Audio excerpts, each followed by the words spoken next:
Olá, tudo bem? Daniel Freitas aqui do Odonto Academy para mais um toque aqui com o professor Fabrício. Agora nós vamos falar sobre o tema mini implantes, na verdade o tema ancoragem esquelética. Eu vou fazer algumas perguntas diretamente para o professor Fabrício, saber como que ele usa os mini implantes. Vou perguntar também um pouco sobre as mini placas, qual que é a experiência dele, o que ele prefere, e ele vai, colocar também um caso clínico aqui para a gente, um caso muito interessante ali, que com o auxílio de mini implantes, foi possível fazer uma mecânica, extremamente complexa e que teve um resultado ali muito legal. Eu tenho certeza que vocês vão gostar muito aí desse caso que ele vai mostrar aí no decorrer aí desse toque. Então vamos lá, Fabricião, fala um pouco para mim. Primeiro, quando você começou na ortodontia, obviamente ainda não tinha os mini implantes, né? Sim. Eu lembro que o primeiro curso que eu dei na minha vida foi sobre mini implante. Era uma época que o ortodontista ele não pegava nem na carpule, né? Hoje em dia o ortodontista teve que voltar, né, para a área da odontologia, digamos assim, né? E aprender a anestesiar novamente para fazer os mini implantes, né? Naquela época o pessoal ainda não sabia anestesiar. Eu lembro, o primeiro curso que eu dei, tinha gente que não sabia mais fazer anestesia. O cara era ortodontista há muitos anos e não sabia fazer anestesia, então a gente teve que ensinar tudo isso. Hoje eu não ensino mais mini implante, só na ortognática. E você é muito mais velho que eu, obviamente, dá para perceber. Não muito mais velho. e naquela época não tinha, esses dispositivos de ancoragem.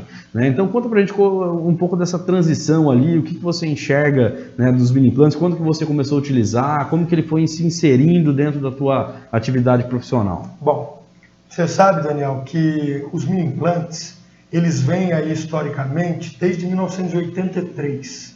Dr. Crickman já utilizava um parafuso semelhante ao que a gente tem hoje, mas com várias diferenças, para fazer alguns movimentos. Depois disso, o Roberts em 84, mas o mini implante, ele veio a fazer parte mesmo do arsenal ortodôntico depois dos anos 2000, tá? Talvez 96, 97, alguns japoneses utilizando bastante, alguns coreanos, mas nessa época ainda os mini implantes eram auto-rosqueantes. Então você tinha que fazer a primeira perfuração para depois rosquear o mini implante no osso. E depois disso é que surgiram mais os mini implantes autoperfurantes. E aí simplificou demais o método de inserção dos mini implantes, Foi aí que eu comecei a ver em relação aos mini implantes, mais ou menos nessa época de 2000, ano de 2000, 99, 2001, e principalmente quando eu estava fazendo o mestrado. E nessa época eu pensava, nossa, isso é para cirurgião, não é para ortodontista. Depois lendo muitos artigos e conversando com alguns ortodontistas, principalmente nos cursos, nos congressos de ortodontia, nós víamos alguns professores que utilizavam mini implantes, eram ortodontistas, e eles falavam que o mini implante deveria ser inserido por ortodontista, e não por implantodontista, por periodontista, por cirurgião, porque é o ortodontista que sabe exatamente o posicionamento do mini implante. E isso é muito simples de você realizar, Aí eu comecei a pensar sobre isso. Em 2004 eu fiz o meu primeiro mini implante. E a partir daí a gente tem usado bastante, já publicamos pelo menos uns 20 trabalhos em relação ao mini implante, de pesquisa e também uma casuística clínica bastante interessante. E temos utilizado rotineiramente na clínica ortodôntica. Principalmente por quê? Porque hoje o mini implante ele tem uma versatilidade incrível. Ele é biocompatível, ele é muito fácil para colocar, ele é muito fácil para remover, ele é pequeno, ele não machuca e ele promove uma ancoragem que nenhum outro aparelho consegue, que a ortodontia convencional não conseguia. Então hoje com a ancoragem esquelética, seja em mini implante, seja em mini placa, ela mudou bastante a ortodontia e favoreceu demais tratamentos que nós chamamos de casos mais complexos. Os casos com uma maior complexidade exigem uma ancoragem mais eficiente e essa ancoragem ela é dada pelo mini implante. Ele aumentou essa capacidade de movimentação, de movimentos ortodônticos que a gente não conseguia, obviamente, antes sem esses mini implantes. A gente está falando de ancoragem, obviamente mini implante é o tema, mas ancoragem também é o que a gente está falando. E eu queria saber de você sobre as mini placas, né? A gente vê muita gente falando sobre as mini placas, sobre o uso de mini placas. Eu faço bastante mini placa, já fiz algumas situações. Conheço ortodontistas que adoram, conheço ortodontistas que odeiam. E eu queria saber a tua opinião com relação às mini placas, se você usa também mini placas no dia a dia da clínica, e se usa, em quais casos, e se não usa, sabe por que não usa? Olha, a minha preferência, Daniel, é por mini implante, justamente pela versatilidade.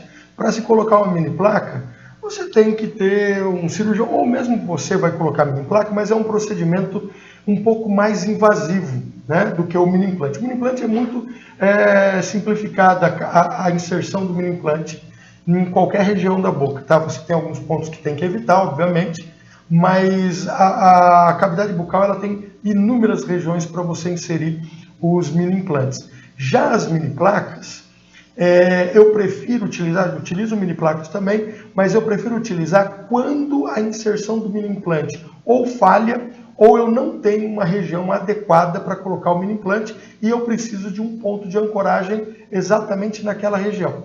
Aí eu vou para a mini placa. Vou dar um exemplo. Por exemplo, um seio maxilar muito estendido para alveolar. Tá? Ali, diversas vezes, você vai tentar colocar o mini implante, mas como o mini implante pode entrar dentro do seio, isso não é nenhum pecado, o mini implante perfurar um pouquinho o seio. Tá? Mas o grande problema é que ele não dá estabilidade. Então ele vai ter uma fina cortical de osso e também uma pequena parte de osso medular e você não vai ter estabilidade do mini implante. Então, nesse tipo de paciente, aí você necessariamente tem que partir para a mini placa se você quiser uma ancoragem esquelética para corrigir o problema do paciente. Então, basicamente, é quando não dá para colocar o mini implante, sim, a gente acaba indo ali para a mini placa. O mini implante e a mini placa, eles vão basicamente exercer o mesmo papel. É um ponto de ancoragem absoluta, ou não vamos dizer absoluta, vamos dizer esquelética. Porque o mini implante ele pode até se mexer um pouquinho, tá? Ele pode ficar um pouquinho instável, mas se ele está servindo ao propósito de realizar uma ancoragem para você obter um movimento, está valendo. Vamos embora, segue o jogo, depois terminou, tira ele, não vai ficar pro resto da vida. Acabou o problema. Tá tudo bem. Eu tenho mais uma pergunta para fazer com relação também a essa questão da modernidade, né? A gente agora vê, de repente, vem uma enxurrada de informações, a gente entra na internet, vê muita gente falando sobre os mini implantes extra-radiculares, né, que são colocados na região posterior e tal, né? Realmente eu tenho muitos casos que eu acho que cabe um mini implante extraalveolar, né? Mas eu também não acho que são todos. O que você acha dos mini implantes extraalveolares? Como é que você acha que dá para fazer em todos os casos? Tem casos que não dá? O que limita aí? Eu acho que os mini implantes extra-radiculares ou extraalveolares... Extra-radiculares, desculpa, eu falei errado. Sim, extra-radiculares, extraalveolares, eles vêm para somar no arsenal que o ortodontista tem. Então, vamos dizer que é fundamental o diagnóstico para você entender qual vai ser o movimento necessário para corrigir a maloclusão. E não é um uso, você não vai usar indiscriminadamente. Por exemplo, uma classe 2 completa. Tá? De nada adianta você colocar 2 mini implantes na crista infrazigomática se você não puder retrair o segmento superior, certo? Se você colocar os mini implantes na crista infrazigomática, você vai retrair o segmento superior, os dentes superiores, e isso vai acabar prejudicando o perfil. Então, vamos lá. Você tem que ter um diagnóstico adequado para que você possa utilizar o arsenal que melhor convier para o seu paciente. Os mini implantes extra-radiculares, extraalveolares, eles são muito bem utilizados numa transição entre o interradicular e a mini placa. Então ele serve para, por exemplo, para mim, quando eu não vou querer colocar uma mini placa, seja por causa de um custo elevado da mini placa, seja por uma dificuldade em chamar o cirurgião no consultório para inserir a mini placa, e depois que você fizer o movimento, você também vai ter que remover a mini placa, né? Então é um desgaste a mais para o paciente. Em algumas situações a mini placa ela é super utilizada, é super útil, mas em outras situações você pode lançar mão de um mini implante extra-radicular que ele vai fazer basicamente a mesma função, da mini placa. E ficar esperto porque a questão do mini implante extra-radicular, né, tem algumas situações que é mais favorável, onde tem mais osso, tem algumas situações que são menos favoráveis, né, com o seio maxilar, né, invaginando ali as raízes. Às vezes o osso realmente é muito pequeno, a estabilidade acaba ficando muito pouca e a chance de falhar o mini implante ali é muito grande, né? Então nessas situações acaba sendo um pouquinho mais difícil. Em quais são as regiões que você preferencialmente instala os mini implantes? Que você mais utiliza? Se fosse para separar algumas ali, aonde você mais coloca o mini implante? Vamos colocar assim, né? Em todas as regiões, menos, excetuando-se, tá? Por vestibular, o seio maxilar, a cavidade nasal, soalho da cavidade nasal e basicamente uma área de tuber, em que tem um osso tipo 4, um osso medular muito esponjoso, e isso acaba dificultando a estabilidade. Isso. Na mandíbula, você deve evitar, principalmente na região lingual, o nervo lingual e a área de forame mentoniano, tá?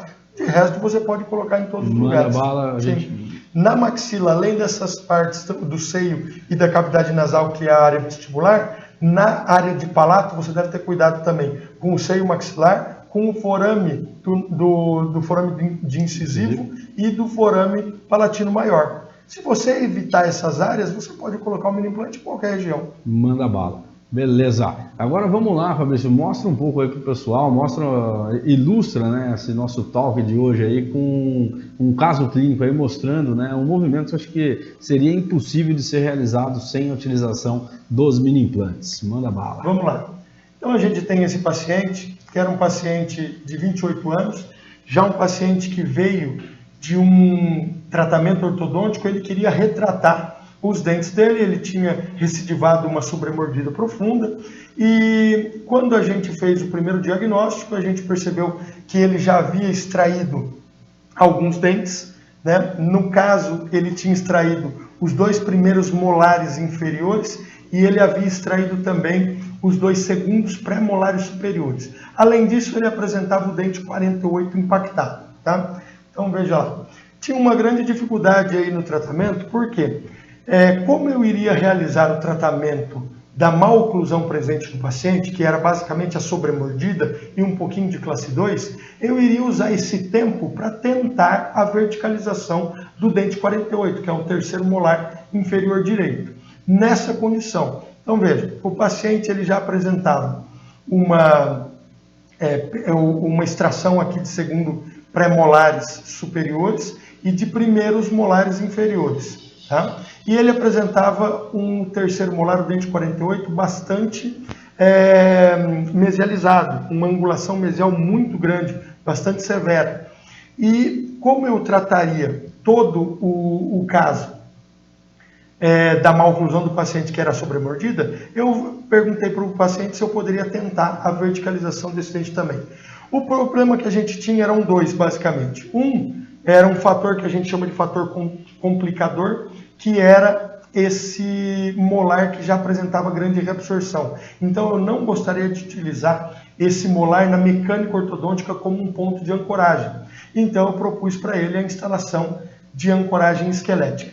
O segundo fator complicador eram essas dilacerações na raiz do terceiro molar, o dente a ser verticalizado. Então vamos lá. Primeira coisa que a gente fez foi colocar um ponto de ancoragem esquelética bem no início do ramo do paciente, do ramo mandibular. Isso a gente fez uma incisão, fez o descolamento e colocamos um parafuso de enxerto com um fio de amarrilho preso nesse parafuso de enxerto. Foi assim que a gente fez, então, a movimentação desse dente. O parafuso de enxerto, que aqui no caso está representado como um mini implante, e levantando, verticalizando um pouquinho o terceiro molar. Logo que ele conseguiu mostrar a coroa na cavidade bucal, nós trocamos o ponto de apoio. Então foi assim que nós desenvolvemos aqui. Ó. A gente pode ver. O dedo está aparecendo do lado. Eu aponto aqui. Ó. Dessa o mouse maneira, teu também ele vai aparecer lá. Isso. Dessa maneira a gente conseguiu realizar o aparecimento da coroa desse dente no ambiente bucal. Aí a gente trocou o ponto de ancoragem, colocamos um mini implante inserido entre o segundo molar, né? Que esse daqui era o segundo molar. Esse daqui era o segundo molar e o segundo pré-molar. E aí fizemos outra alça de verticalização, outro cantilever de verticalização para realizar o final da verticalização desse dente. É importante salientar que em nenhuma circunstância até agora a gente fez apoio nos dentes anteriores ou no segundo molar que apresentava já uma grande reabsorção. E aí fizemos a verticalização do dente, a mesialização também desse dente e conseguimos fazer essa verticalização em tempo hábil. O paciente tratou aí seus quase 2 anos, provavelmente com um aparelho fixo, e nós conseguimos nesse tempo a verticalização do terceiro molar do paciente e ele ficou bastante satisfeito com o tratamento. Puta que show, cara. Achei que ia ficar com medo até de extrair aquele terceiro molar ali deitadão, né? Quem imagina colocar ele no arco, cara. Mas só salientar, Daniel, que você só consegue fazer esse tipo de movimento por causa da ancoragem esquelética.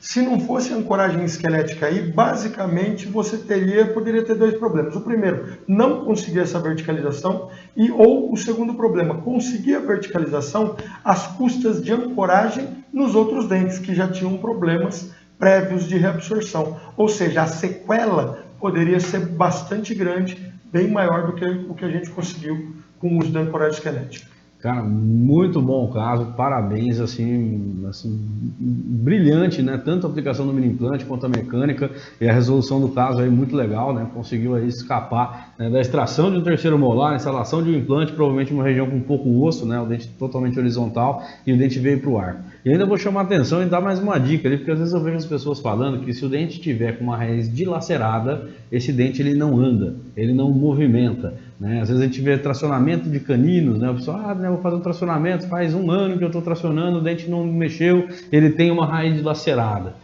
Né? Não é por conta da raiz dilacerada. Pode ser outra situação que está acontecendo. Pode ser uma anquilose, pode ser, às vezes, o que na maioria das situações, no caso de tracionamento, que aliás vai ser um bate-papo aí também, mais um toque, né? Pode ser outro fator ali, uma mecânica que está pegando, mas não é a dilaceração. Se tiver ligamento periodontal e osso, o dente estiver saudável, o dente vai caminhar e essa é uma movimentação, a gente viu uma dilaceração muito grande, até remodelou, né, a dilaceração, né, se a gente olhar ali de como estava, está aqui na minha cabeça, aqui, ó, olha lá, a dilaceração ela acabou até remodelando, né, é a cicatriz do tratamento ortodôntico, nessa reabsorção radicular e não é por conta da dilaceração que o dente não movimenta. Fabrício, muito obrigado aí, tenho certeza que o pessoal gostou muito aí desse nosso talk sobre mini implantes e vamos nessa. Se porventura aí você que está nos assistindo agora ainda não está na lista de transmissão aqui do Odonto Academy, vai ter um número aqui embaixo, né? Você pode mandar um WhatsApp aqui pra gente, manda só um alô, fala eu quero.